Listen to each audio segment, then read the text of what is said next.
Hello, folks. Nice to see you today. My name is Dustin Cormier. Welcome to another episode of How to Rock Astrology. Today we've been continuing our reading of Stephen Arroyo's Astrology Karma and Transformation.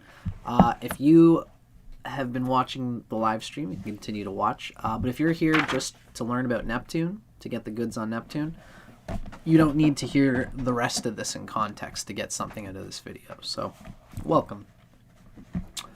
Enjoy, fellow light traveler. We've been talking about how these outer Trans-Saturnian planets function in the chart. Less technical. I'm finding that this book is really, as I remember it, it's much more about the philosophy, the psychology, the describing the outer planets as being these transgenerational pressures that can cause psychic impulses within us, forcing us to examine our unconsciously held beliefs and actions in our lives, the unconscious girders that we move through without even realize that we're limiting ourselves. These outer planets are ambassadors for the galaxy in a psychedelic way, as we've heard in our previous video.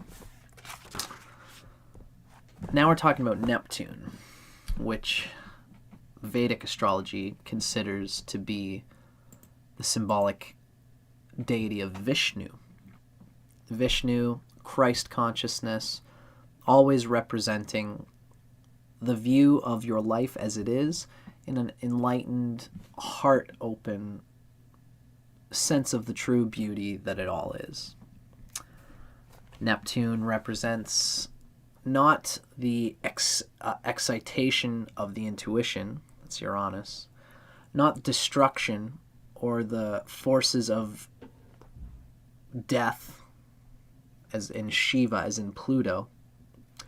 Neptune in particular means energizing, sensitizing, and spiritualizing the present, seeing things in a different way so that what is what is, but that picture of what is truly seen in the light of illumination, beauty, truth, and love, transcendental compassion.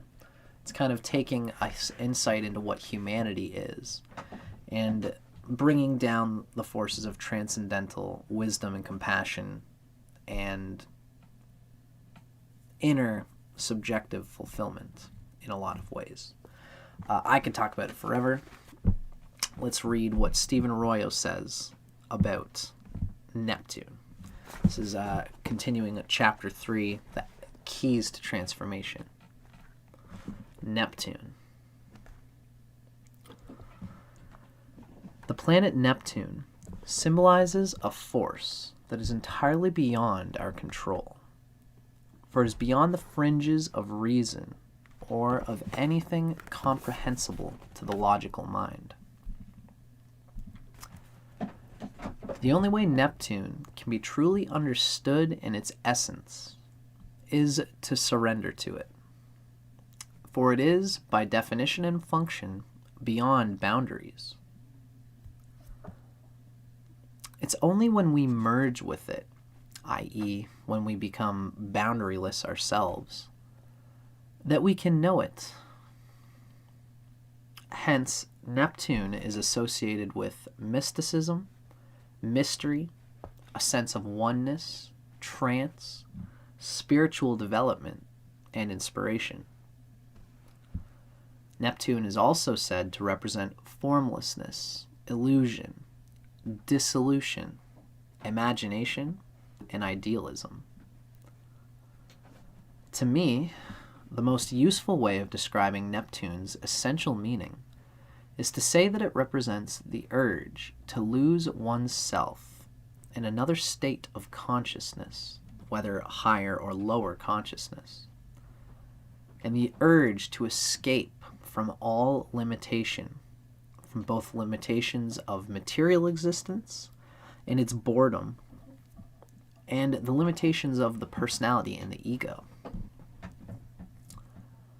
Naturally, one can seek to escape through either self-destructive or personally constructive activities. A Neptunian person may be evasive or escapist, or they can be very perceptive of subtleties and extremely compassionate, or a mixture of both. Someone who's really charged up by Neptune, whether it's Neptune in your first house, Neptune interacting with the first house lord, Neptune in any angle, or just Neptune conjunct a personal planet, an important personal planet. An individual's experience of Neptune's influence, symbolized by the natal configurations, house position, and transits, is often characterized by a sense of confusion, being uncertain, up in the air, and spaced out.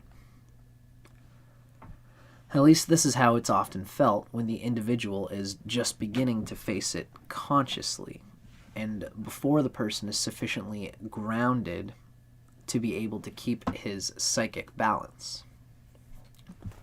This confusion of Neptune results in part from the common attitude that demands that any new experience fit neatly into our preconceived mental categories.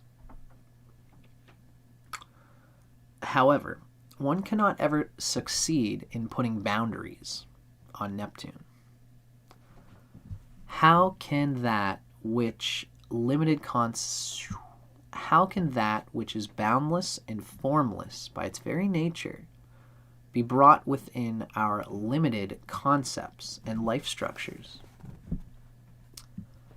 In other words, the confusion or spaced out feeling so often experienced in relation to Neptune develops chiefly when one is resisting the inevitable disintegration and dissolution of some pattern in our life or some aspect of our personality. The experiences of being spaced out in relation to Neptune develop chiefly when we are resisting this disintegration and the dissolution of some pattern in our life or some aspect of our personality. I wanted to repeat that. It's very important. This negative side of Neptune's manifestation is also much more apparent, as mentioned above, when one is not grounded in the material world.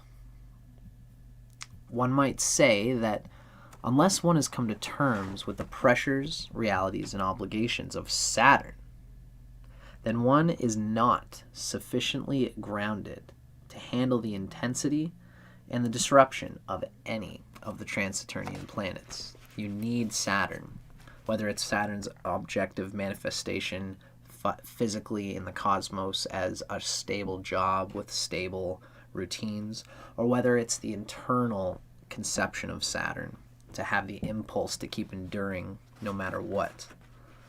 Both of these, in a way, are really necessary. Again, to have, in our previous video, we said we want to have a vessel, some kind of life situation, a marriage, a job, where we can express and experiment with this radical transformation of consciousness without burning the vessel that contains the acid. These are strong acids, is what these outer planets are. But if it burns the beaker that holds it, it's going to get all over everything, and you're not going to be able to use it constructively.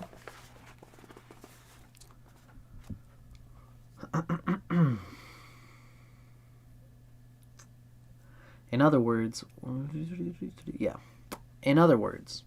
one has to take the insights and freedom of Uranus and the inspiration and idealism of Neptune and make them real by bringing that awareness down to earth, testing those far out inclinations and incorporating them into our everyday life. Stephen Arroyo makes a small note, and he says that this is especially necessary if one's natal chart contains a close aspect of Saturn to Uranus or Neptune, particularly the conjunction, square, or opposition.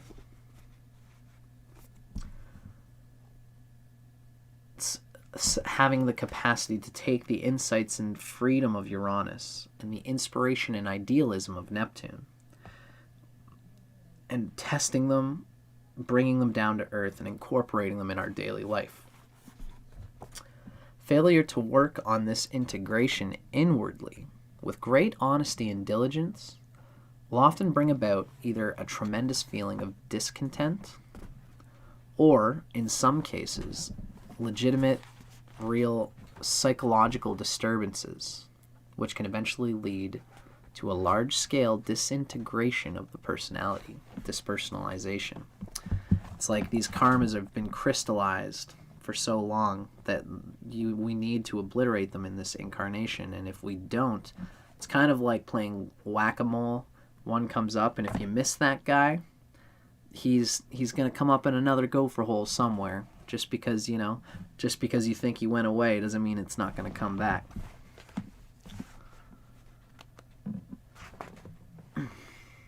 If we don't deal with these planets, that's what that means, right?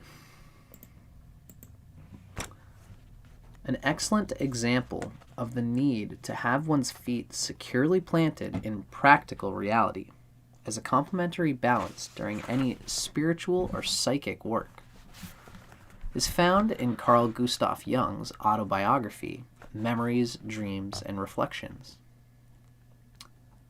In that book, Jung writes of how, when he was experiencing the most intense phase of his confrontation with the unconscious, during which time he was encountering and communicating with numerous archetypal figures and beings, supernatural stuff.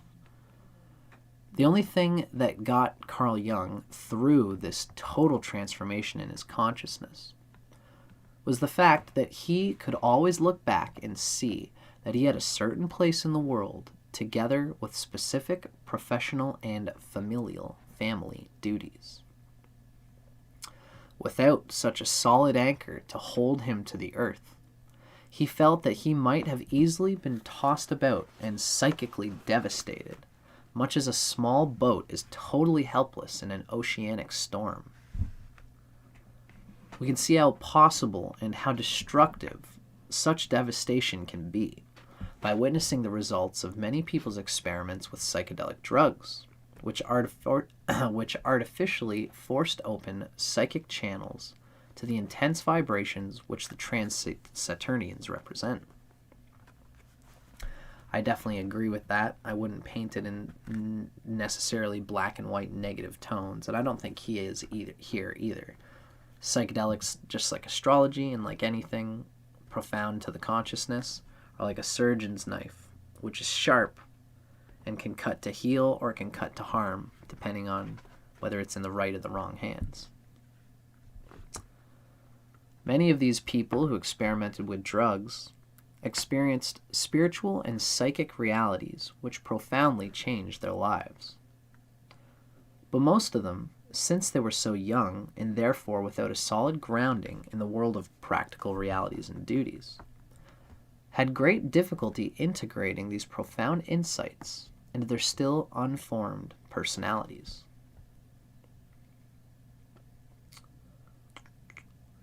The struggle to integrate such glimpses of higher realities into the developing personality structure necessitated a marked transformation of consciousness and lifestyle, which in many cases did prove to be ultimately fruitful and creative. But arriving at the other shore, after being tossed about on the waters of the collective unconscious, was not at all an easy task. And almost anyone who experimented extensively with these drugs can tell of others they know who never reached the other side, who are still, after many years of effort, trying to find something stable they can grasp onto for support. It's very interesting how psychedelics can really ring with and relate to the themes associated with the oceanic consciousness, with bliss consciousness, for better or worse.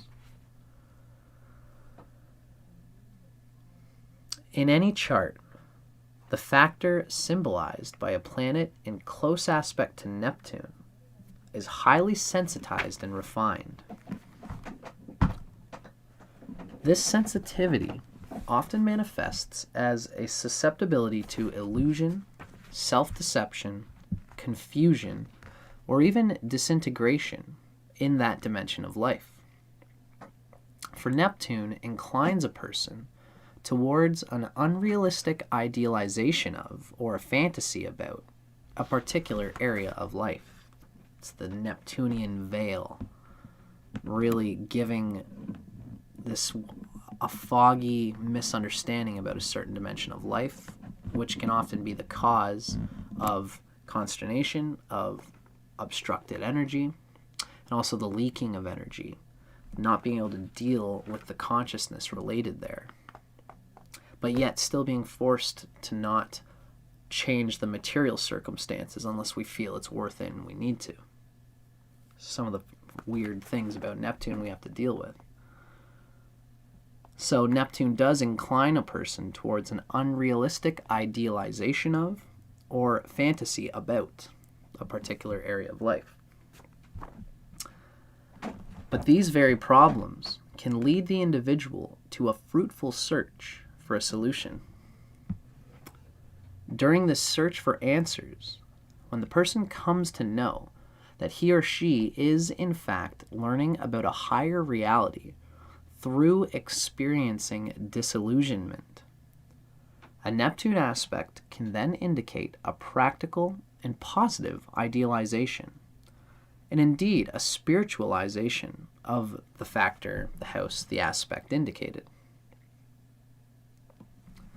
The significance of Neptune in one's spiritual seeking is explained more in chapter 6 of this book, which we might get to eventually.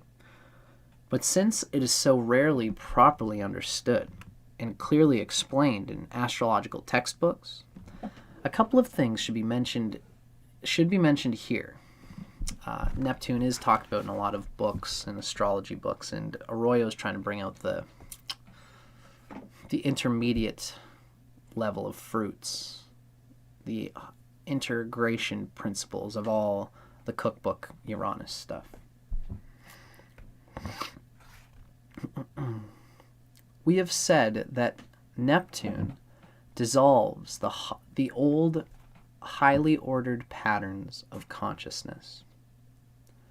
Thus, we are made aware of the limitations of our usual perceptions and of the fact that there exists something greater and more comprehensive than what we have presumed. This intervention in our lives of a more unified, however insubstantial, something is received by some people as a profound spiritual mystery or as an act of grace. Sorry, I just want to absorb that again.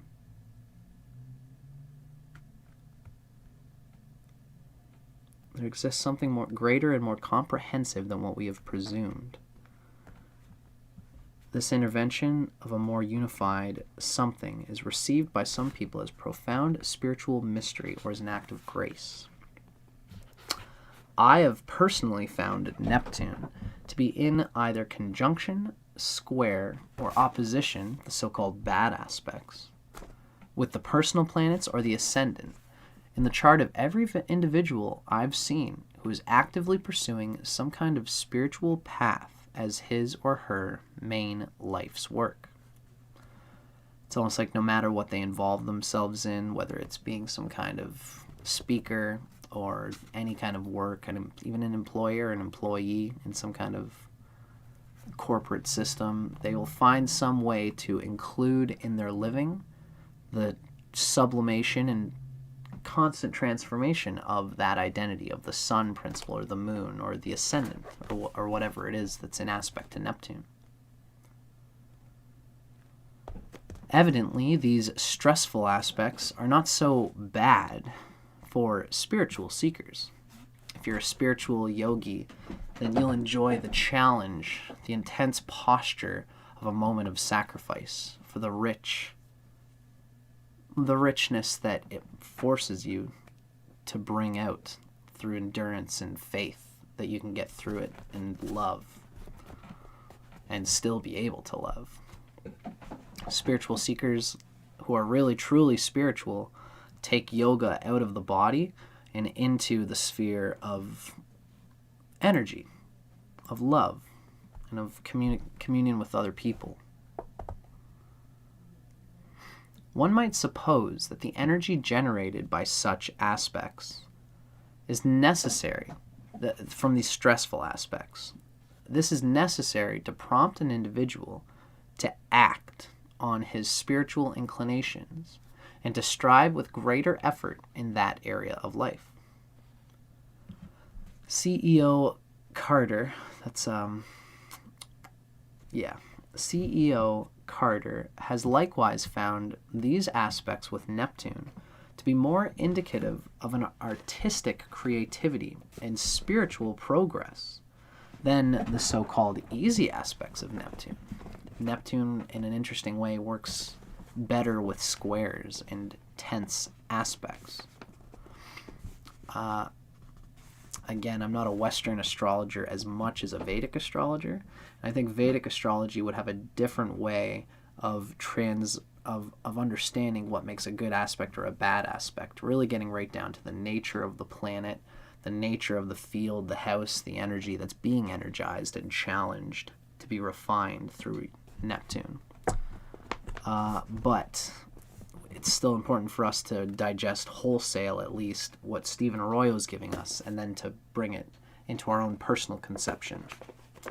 Because there is something interesting being said about the stress. It's the stressful aspects that challenge us to think about whatever the aspect Neptune is making to the other planet, to think about that planet, that area of life, in a different way, in a more spiritualized, transcendental way. In CEO Carter's book, The Astrological Aspects, a treatment of aspects which I feel contains more gems of insight than any other book on the topic, Carter writes the following paragraph concerning the inharmonious aspects between Venus and Neptune.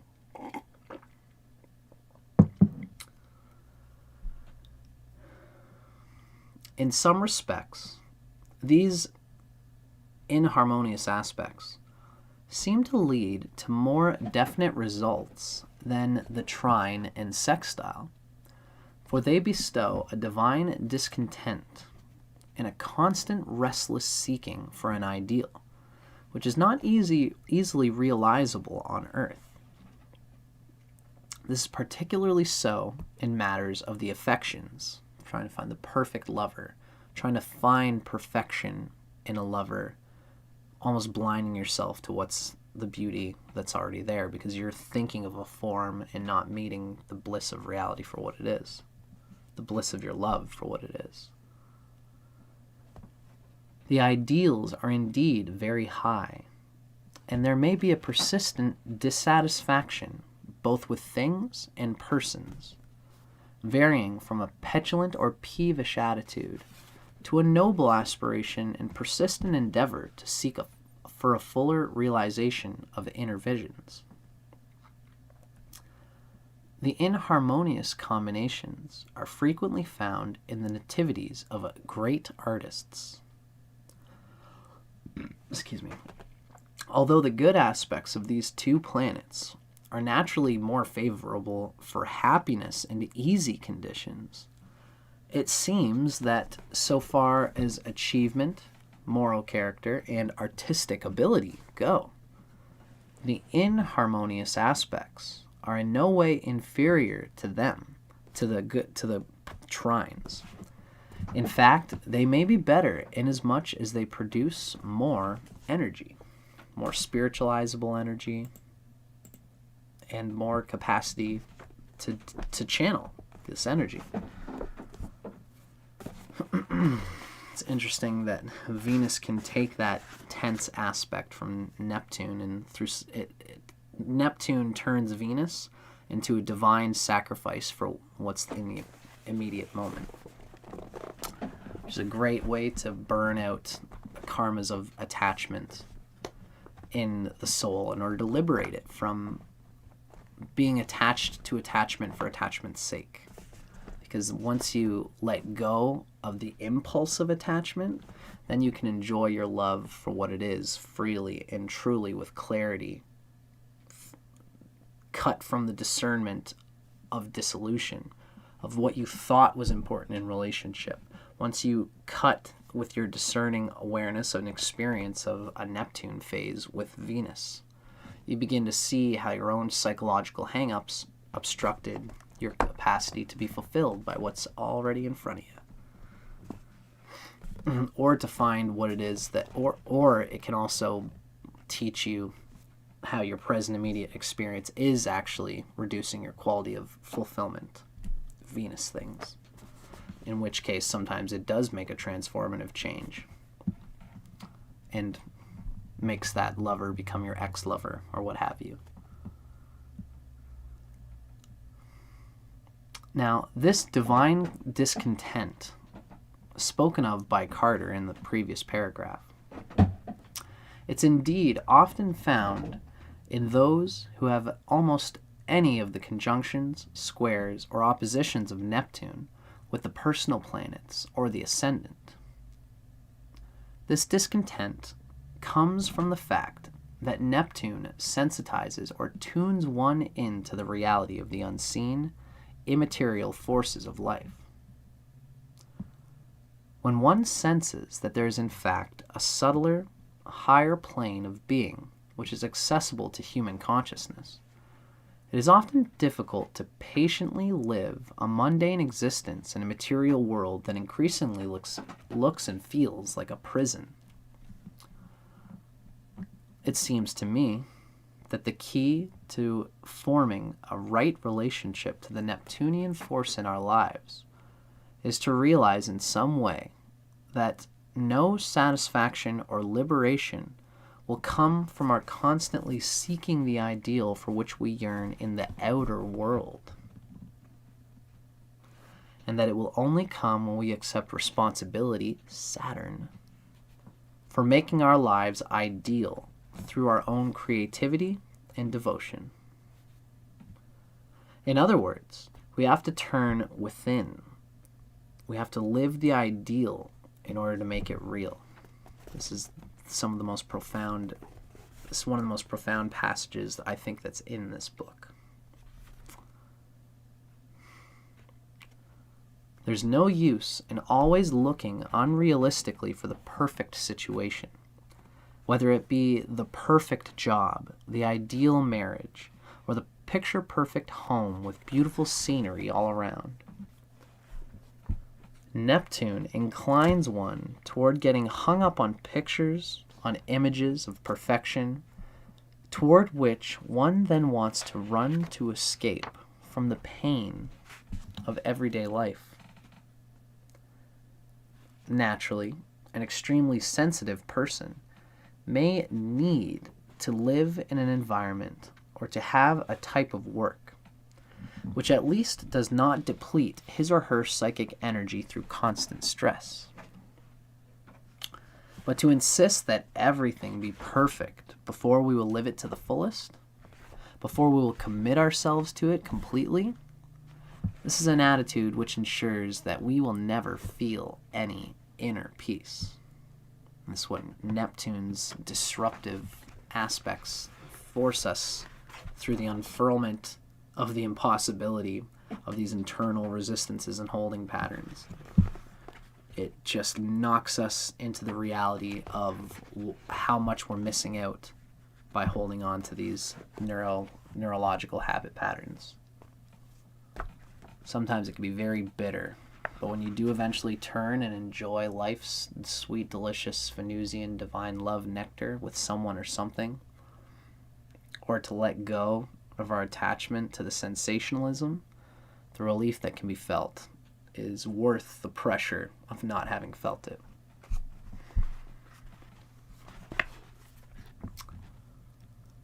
It has been stated in some astrological writings that Neptune represents our sense of obligation to society and to other people, manifesting as guilt feelings in extreme cases. This is no doubt the way many people experience the Neptune energy, and one might even say that Neptune in this case shows a channel through which we have to pay off certain karmic debts to others. However, this correlation with Neptune is only half accurate, since the inner motivation behind these feelings and this behavior is not explained. Does one feel obligated to others for no reason? Is it, in all cases, simply a karmic debt which we subliminally feel we owe to others? Or is there a more general explanation? It seems to me that such a feeling of obligation to society, to humanity, or indeed to any suffering human being or animal, comes from the fact that we sense our oneness with all other living creatures. If one feels intensely that he or she is the same as any other human being, or even that we are in essence one with animals or plants as well, how can one withhold help to anyone in need? It is not really generosity to give to another who is in essence the same as myself. It is rather an immediate obligation, and if I don't fulfill this sense of obligation, I may feel quite guilty. This tendency toward identifying with all other people, however, although it is no doubt a fine spiritual quality, it must be related to practical facts, or else one leaves oneself open to being manipulated, used, and even exhausted by the demands of others. For it is a rare person who does not in fact need some kind of help, some kind of aid. Just because we sense that we are one with the greater whole of all life does not mean that we have the energy or the resources within us to sustain all other living creatures on an earthly, physical, limited body. We must realize that God also has a part to play. He will play his or her part, regardless of what we do. So we needn't take on his, her, its responsibilities, God's responsibilities. So often, we find Neptunian people pouring out every ounce of their vital force in the futile attempt to satisfy their insatiable sense of obligation to others. This is a misunderstanding and a misapplication of spiritual ideals, often accompanied by various forms of self-delusion about one's high level of spiritual development. Neptune is perhaps the most subtle planet of all in its mode of operation, and stressful aspects of Neptune to the personal planets often indicate that the person has a subtle form of spiritual egotism. There's a lot of New Age people who were probably born around my generation who had Uranus and Neptune and Rahu conjunct in Capricorn. And this is an example of if it's put in the right places, it can be a really whack energy. And I think that that's part of why there's a trend on the internet of like spiritual people. Like there's that one funny guy, J.S. Spears, I think is his name, that does the what spiritual people fight like, or like, you know, just what they're like, and he makes a comedic thing about it. It's a common thing to say there's spiritual ego happening in the new age transformed consciousness world. Arroyo gives a little note on this spiritual egotism. He says, this spiritual egotism is especially common in cases where the sun is involved with Neptune in conjunction, square, or opposition. For the sun is symbolically related to the ego and the conscious sense of identity. These same aspects of Neptune with any of the personal planets or ascendant can also manifest as a definite form of spiritual ambition, a phenomenon most common in people whose charts include Neptune squares, since the square aspect by nature often connotes ambition of some type.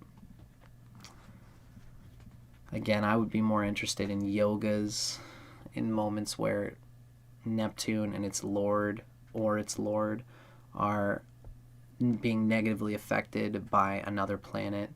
Like if Uranus is in Virgo and Virgo is starved by, and if Uranus is in Virgo and Mercury is starved by the moon, for example, this would bring out a dimension of negativity. So again, different people consider square aspects in different ways. I'm not as obsessed with square aspects as I was since I've gotten out of Western astrology. But nonetheless, for you Western astrologers, you can understand this language. For Vedic astrologers, if you're watching, consider it through your own theology of planetary aspect with regards to Uranus and Neptune and Pluto.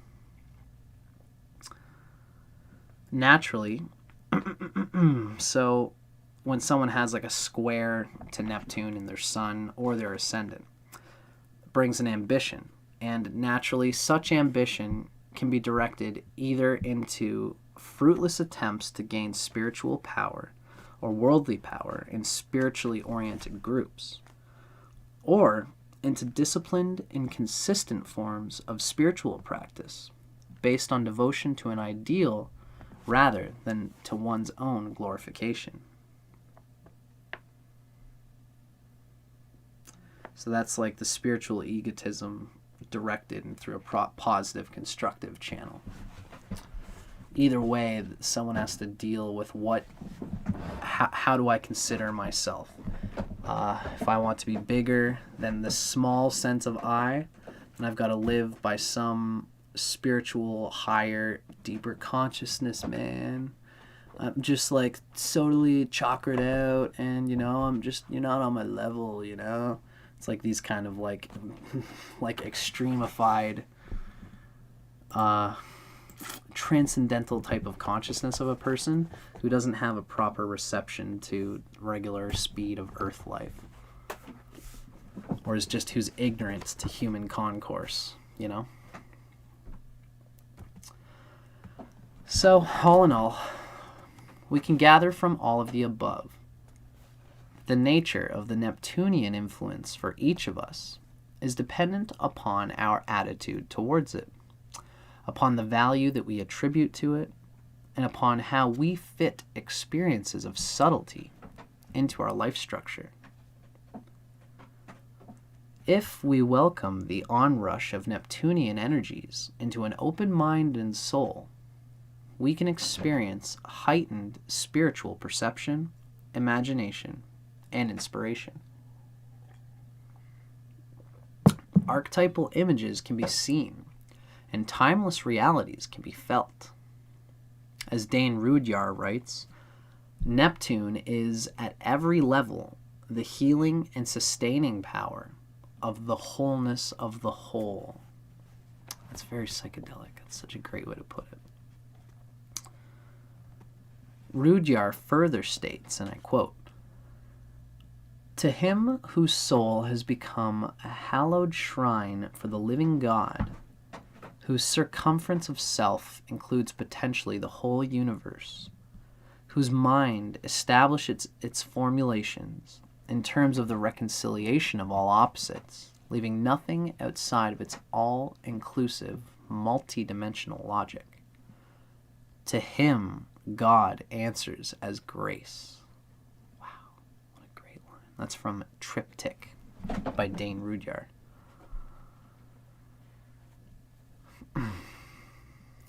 By house position in the natal chart, Neptune indicates where this potential for grace, for tuning in on transcendental influences, touches one's life most immediately.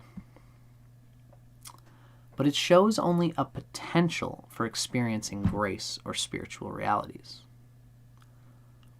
One can, of course, experience non-material forces and psychic sensitivity either constructively, which Dr. William Davidson calls the angelic benediction, referring to a form of higher protection and guidance in this sort of inner visualization, energy intention principle. Or self-destructively, through possession, deception, or dissipation of one's energies. Precisely how the subtle Neptunian energy and dimension of life will be integrated into our entire life structure depends in great part upon how honest, courageous, and practical we are. One must be grounded in the Saturnian reality to fully appreciate and utilize the uplifting aspect of Neptune's dimensions of life. As we mentioned earlier, when speaking of Carl Gustav Jung's confrontation with the unconscious, and his gratefulness that he was grounded in the material world of work and duties, one must have integrated the Saturnian necessities into a healthy attitude towards all of life if one is going to be able to open oneself to Neptune's influence without dissolving into chaos. How can we appreciate the value of boundlessness if we have not established a life pattern within definite boundaries? How can we appreciate the value of boundlessness if we have not established a life pattern within definite boundaries? It's a profoundly psychedelic thing. And if you ask me, I'd like to iterate for a moment here, for people to consider that Pluto is in the sign of Capricorn. It's at 2020 right now, and Pluto is pouring into the sign of Aquarius, and Pluto is destroying the sense of Saturn on Earth. There's an anarchistic dissolution of hierarchies and financial organizations and shadow cabals who are running the world and all these things. And I like to point out the idea that there is a positive way to use Saturn, to use control, to use organization principles, security, grounded responsibilities on Earth, in order to best make use of the chaotic, transcendental, spiritual energies available through the outer planets to the human experience. Something to think about, that Saturn is important in our lives, right? Continuing on, Stephen Arroyo says, the qualities required to become a channel for the highest manifestation of Neptune's principle are quite rare, for, after all, can any of us claim to be free of self-deceptions, unrealistic fantasies, or desires to evade harsh reality? For that reason, the house position of Neptune in the natal chart indicates for most of us an area of life and field of experience which we tend either to idealize or to escape from, usually motivated by little understood promptings from the unconscious or superconscious mind. It is in that field of experience that we look for an ideal, that we believe what we want to believe, and the urge to escape from confronting that area of life, I feel, often comes from the subliminal fear that confronting it harshly and immediately will reveal the emptiness of our self-deception. Kind of heavy there, eh? Hence, we often prefer to remain in the dark, to maintain our sense of mystery, rather than risking the realization that what we have idealized for so long is not really as valuable as we have wanted to believe. It seems that we often identify some area of worldly experience with our most profound spiritual longing, and the result is confusion. And so this is now making a quote about Neptune relating to Pisces, which is something that's debatable again, but let's read what our book says.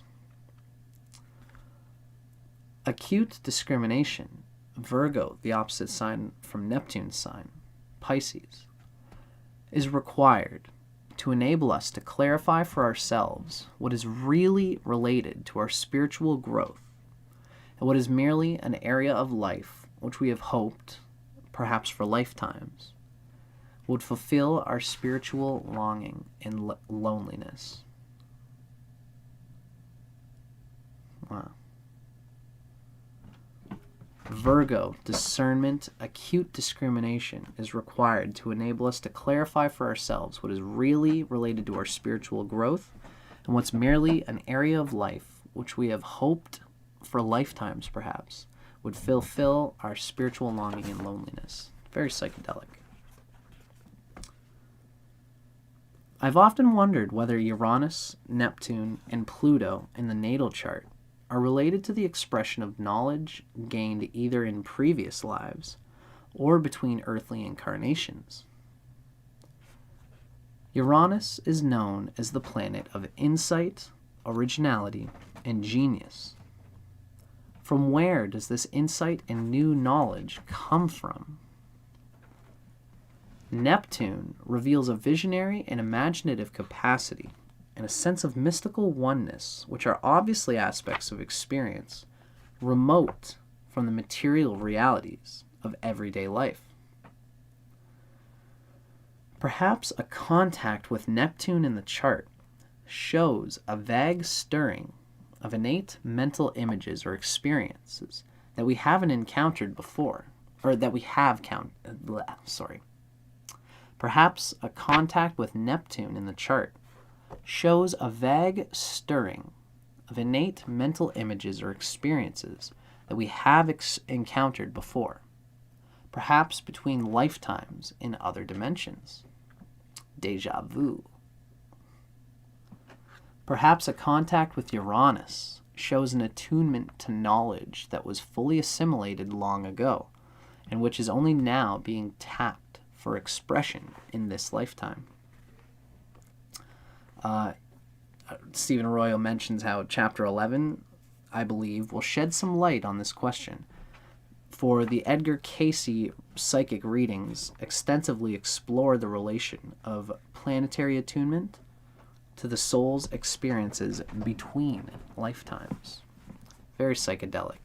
Edgar Cayce was like an American psychic medium who did some incredible work by like going to sleep and talking about these astral projections that he would employ, and it was very cool stuff. We probably won't get there in these readings, but for anyone interested in the book, this book does include a section on some Edgar Cayce readings to bring it all together. All of the Trans-Saturnian planets represent levels of consciousness wherein we become rather impersonal. All of them deal potentially with subtler dimensions of life and transformative energies. All three are related to types of psychic powers, so-called intuition, ESP, extrasensory perception, and similar kinds of sensitivity. But each is different, and no one of them alone can be called the planet of intuition or the planet of psychic power. From a spiritual viewpoint, all the Trans-Saturnians deal with higher planes of being, with the following differentiation, and Arroyo gives a little blurb about the three. Uranus represents mental understanding of higher ideals, levels of consciousness where dualities are united in the living truth. Neptune represents an emotional attunement to higher levels, a yearning for and an infatuation with higher planes of being. Pluto represents a commitment to act upon our needs for transformation, to incorporate the higher levels of consciousness into our very being, knowing that all desires and attachments will have to be brought to the surface and purged, and that all our true motives will have to be faced. At this level of consciousness, one is no longer satisfied with mere knowledge or infatuation. One wants to bring all one's mental and emotional resources to bear in the transformational process. Knowledge is not enough. Infatuation is not enough. The desire that Neptune can bring, the disillusionment of not having, and the yearning to get through and break through whatever patterns are stopping Neptune from getting there. Neptune gives us the impulse of what our best life is. And we often imagine insights and intuition through Neptune that we don't necessarily exercise or act on, because perhaps we don't have the understanding of it. Yet Uranus can draw out Neptune's power through understanding, through new illuminated understanding. But even Uranus's understanding won't necessarily break through the neurological boundaries of our limited experience. Pluto, Shiva, the great trident, is Pluto. And Pluto is the one, the furthest one, that is bound to ripple and destroy the neurological boundaries, holding us back from what Uranus understands about Neptune's desires of the heart. Pluto is the one who finally comes in and obliterates all in the path of Neptune's great narrow gate to the infinite heart and enjoyment and bliss within. The Om home. It's very psychedelic stuff. That was a little bit of that last little bit was a last word on all three planets, not just Neptune, but Neptune was in the context of it as well. I hope you guys enjoyed that. Stay tuned. I'm going to come back on, I think I might eat and get some coffee for 15 minutes. So I think I'm going to come back around 6:45, and we're going to continue on to Chapter 4, Keys to Transformation Part 2, and we're going to talk about the dark Sith Lord, Pluto.